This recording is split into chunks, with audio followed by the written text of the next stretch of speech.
बिस्मिल्लाहिर्रहमानिर्रहीम। शुरू करती हूँ अल्लाह के बाबरकत नाम से जो बड़ा मेहरबान और निहायत रहम करने वाला है। दीन इस्लाम 360 के तमाम सामीईन को अस्सलामु अलैकुम। दोस्तों, पिछली वीडियो में आपने हज़रत इस्माईल अलैहिस्सलाम की अजीम कुर्बानी का हिस्सा अव्वल सुना था, तो चलते हैं हिस्सा दोम की तरफ। सैयदना इब्राहीम अलैहिस्सलाम को अपने बेटे से हद दर्जे मोहब्बत थी। उसके बावजूद आपके दिल में अल्लाह ताला की मोहब्बत से बढ़कर किसी और की मोहब्बत नहीं थी। अल्लाह ताला का हुक्म जो भी था उन्हें पूरा करना था, इसलिए आपने जरा भी हिचकिचाहट ना दिखाई और बेटे को ज़िबाह करने के लिए तैयार हो गए। यही तो है अल्लाह का हुक्म मानना। आप अपने बेटे के पास गए, अल्लाह का हुक्म उन्हें सुनाया। मेरे बेटे, मैं ख्वाब में अपने आप को तुझे ज़िबाह करते हुए देख रहा हूँ, अब तू बता कि तेरी क्या राय है। बेटा भी आखिर किसी आम आदमी का बेटा तो नहीं था, एक नबी की औलाद था। फौरन बोला, अब्बा जान, आपके रब ने आपको जो हुक्म दिया है उसको पूरा कीजिए, इंशाअल्लाह आप मुझे सब्र करने वाला पाएंगे। कुरान करीम में अल्लाह ताला ने इस वाक़े का जिक्र इन अल्फाज में फरमाया है। फिर जब वो उसके साथ चलने फिरने के काबिल हो गया तो इब्राहीम ने उससे कहा, मेरे बेटे, मैंने ख्वाब में देखा है कि तुझे ज़िबाह कर रहा हूँ, अब तू बता तेरी क्या राय है। बेटे ने जवाब दिया, अब्बा जान, जो हुक्म किया गया है उसको बजा लाइए, इंशाअल्लाह आप मुझे सब्र करने वालों में पाएंगे। सैयदना इब्राहीम अलैहिस्सलाम ने छुरी तेज की। जब उन्हें यकीन हो गया कि छुरी बिल्कुल तेज हो गई है और फौरन काटने के काबिल हो गई है, तो उन्होंने सैयदना इस्माईल अलैहिस्सलाम को साथ लिया और वहां पहुंचे जिस जगह आज मिना है, और बेटे को पेशानी के बल लिटा दिया। आप उस बाप की कैफियत पर गौर करें जो अपने हाथ से अपने बेटे को ज़िबाह करने वाले थे और बेटे को पेशानी के बल लिटा चुके थे। उस बेटे की कैफियत पर गौर करें जो अपने बाप के हाथों ज़िबाह होने वाले थे। ये है ईमान की मजबूती।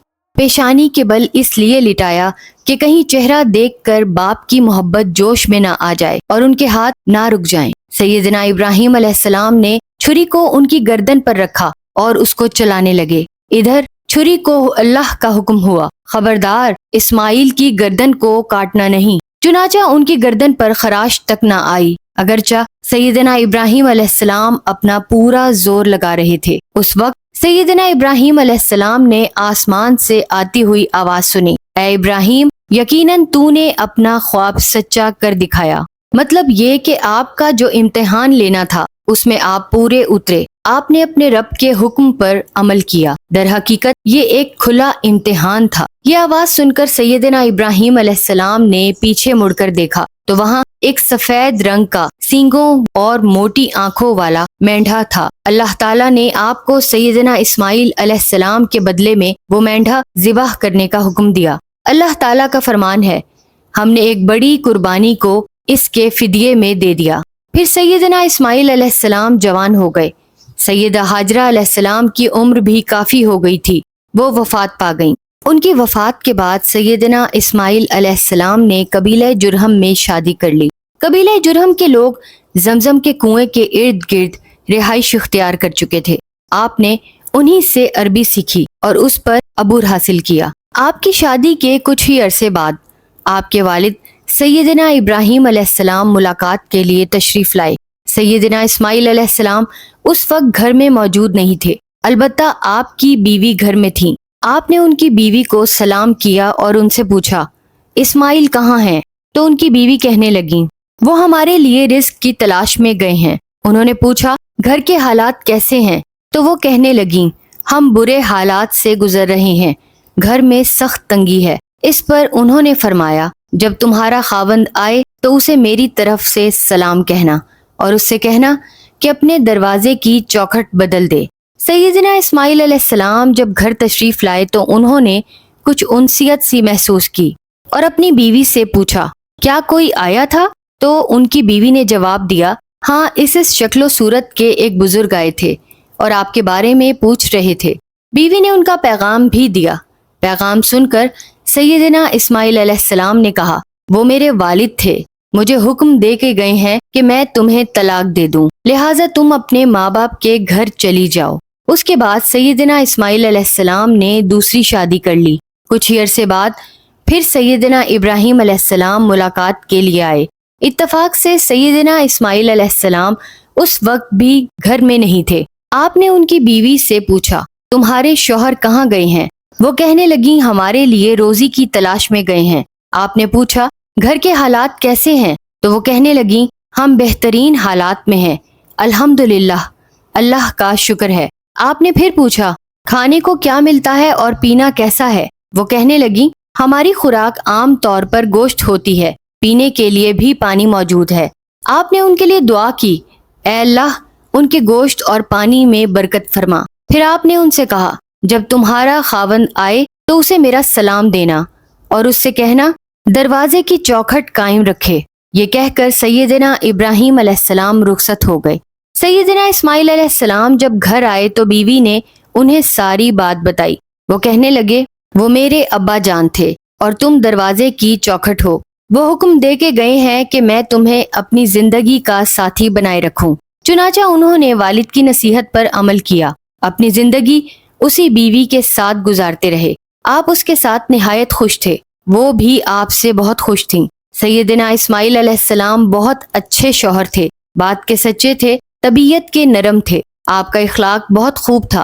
آپ اپنے گھر والوں کو بھی انہی باتوں کی تعلیم دیتے تھے۔ کچھ مدت بعد سیدنا ابراہیم علیہ السلام پھر سے ان سے ملنے کے لیے آئے۔ اس وقت سیدنا اسماعیل علیہ السلام ایک درخت کے نیچے بیٹھے تیر بنا رہے تھے۔ دونوں گلے ملے۔ سیدنا ابراہیم علیہ السلام نے بیٹے کو پیار کیا، پھر بولے، میرے بیٹے، اللہ نے مجھے ایک حکم دیا ہے۔ انہوں نے فوراً کہا، ابا جان، پروردگار نے آپ کو جو حکم دیا ہے اس کو فوراً پورا کریں۔ اس پر انہوں نے پوچھا، کیا تم میری مدد کرو گے؟ کیوں نہیں ابا جان، میں آپ کا ہاتھ ضرور بٹاؤں گا۔ سیدنا اسماعیل علیہ السلام نے خوشی سے کہا۔ تب دونوں باپ بیٹا بیت اللہ کی تعمیر کرنے لگے۔ اللہ تعالیٰ نے انہیں بیت اللہ کی تعمیر کا حکم دیا تھا۔ سیدنا اسماعیل علیہ السلام پتھر اٹھا اٹھا کر لاتے تھے اور سیدنا ابراہیم علیہ السلام معمار کے طور پر دیوار بناتے تھے اور ساتھ ساتھ یہ دعا مانگتے تھے، اے ہمارے رب، تو ہم سے قبول فرما، یقیناً تو ہی خوب سننے والا اور خوب جاننے والا ہے۔ عمارت قدرے اونچی ہو گئی، لیکن ابھی اسے کچھ اور اونچا کرنا تھا۔ یہ تبھی ہو سکتا تھا جب سیدنا ابراہیم علیہ السلام کسی چیز پر کھڑے ہوں۔ اس غرض کے لیے سیدنا اسماعیل علیہ السلام ایک اونچا سا پتھر اٹھا کر لائے۔ سیدنا ابراہیم علیہ السلام اس پتھر پر کھڑے ہو گئے۔ اس طرح آپ بلند ہو گئے۔ آپ اس پتھر پر کھڑے تعمیر فرماتے جا رہے تھے اور خانہ کعبہ کے گرد گھومتے بھی جاتے تھے۔ اس طرح کعبے کی تعمیر مکمل ہو گئی۔ سیدنا ابراہیم علیہ السلام کے دونوں پیروں کے نشانات اس پتھر پر بن گئے۔ وہ پتھر آج تک موجود ہے۔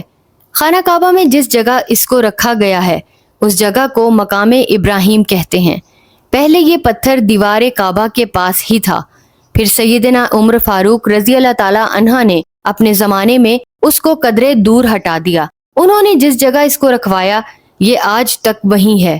سیدنا عمر فاروق رضی اللہ تعالی عنہ نے ایسا اس لیے کیا کہ خانہ کعبہ کا طواف کرنے والوں کو دقت نہ ہو۔ پھر سیدنا ابراہیم علیہ السلام نے حجر اسود کو بیت اللہ کی دیوار میں نصب کر دیا۔ حجر اسود بیت اللہ کی دیوار میں لگا ہوا وہ پتھر ہے جس سے بیت اللہ کا طواف کرنے والے اپنے طواف کی ابتدا کرتے ہیں۔ اس پتھر کے بارے میں رسول اللہ صلی اللہ علیہ وآلہ وسلم کا فرمان گرامی ہے، حجر اسود جب جنت سے اتارا گیا تھا تو یہ برف سے بھی زیادہ سفید تھا، لیکن اولاد آدم کے گناہوں نے اسے سیاہ کر دیا۔ حج اور عمرہ کرنے والے دوران طواف اس کو بوسہ دیتے ہیں۔ اگر بوسہ دینا ممکن نہ ہو تو اس کو ہاتھ سے چھوتے یا پھر اس کی طرف اشارہ کرتے ہیں اور ہر چکر میں اسی طرح کرتے ہیں۔ یہ اتنا معزز پتھر ہے کہ اللہ تعالیٰ قیامت کے روز اس کو 2 آنکھیں اور زبان عطا فرمائے گا، اور جس نے بھی ایمان کی حالت میں اس کو بوسہ دیا یا ہاتھ لگایا ہے یہ اس کے لیے اللہ رب العالمین کے دربار میں بطور گواہ پیش ہوگا۔ جب کعبے کی تعمیر مکمل ہو گئی تو باپ بیٹا دونوں نے اللہ تعالیٰ کی تعریف بیان کی اور اس کا شکر ادا کیا کہ اس نے انہیں اپنا گھر تعمیر کرنے کی توفیق عطا فرمائی۔ جب کعبے کی تعمیر मुकम्मल हो गई तो सैयदना इब्राहीम अलैहिस्सलाम को लोगों में हज के ऐलान का हुक्म दिया गया। अल्लाह ताला ने कुरान मजीद में फरमाया है, और लोगों में हज की मनादी कर दे, लोग तेरे पास पैदल आएंगे और दुबले पतले ऊँटों पर भी दूर दराज की तमाम राहों से आएंगे। अल्लाह ताला ने आपके इस ऐलान को वक्त के साथ साथ दुनिया के कोने कोने में पहुंचा दिया। मुसलमान लब्बैक कहते हुए खाना काबा की तरफ आते हैं, हज करते हैं और उनकी तादाद हर साल पहले की निस्बत बढ़ती जाती है। औलाद से मोहब्बत सभी को होती है, लेकिन अंदाज़े मोहब्बत मुख्तलिफ होता है।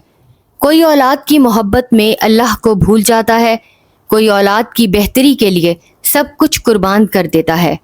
लेकिन ऐसे अजीम लोग बहुत कम नज़र आते हैं जो अल्लाह की रज़ा के लिए सब कुछ निछावर करते हैं, बल्कि खालिक को राज़ी करने के लिए औलाद की कुर्बानी न सिर्फ बर्दाश्त करते हैं बल्कि उसे अपने लिए बाइसे फ़ख्र समझते हैं। वो भी उनमें से थे जिन्होंने औलाद के लिए सब कुछ कुर्बान करने की बजाय औलाद को रज़ाए इलाही के लिए कुर्बान करने का अज़्म कर लिया। अजीम कुर्बानी, अजीम बाप का तज़किरा, अजीम बेटे की मिसाल। तो दोस्तों, उम्मीद करती हूँ आपको वीडियो बहुत पसंद आई होगी। अगर आपको वीडियो पसंद आई है तो प्लीज़ वीडियो को लाइक करें। मेरे चैनल पर न्यू हैं तो चैनल को सब्सक्राइब कर लें। बेल आइकन प्रेस करके ऑल नोटिफिकेशन ऑन करना मत भूलिएगा। अपना और अपने प्यारों का बहुत सा ख्याल रखें। मुझे और मेरी फैमिली को अपनी दुआओं में याद रखें। मिलते हैं अगली वीडियो में, तब तक के लिए अल्लाह हाफिज़।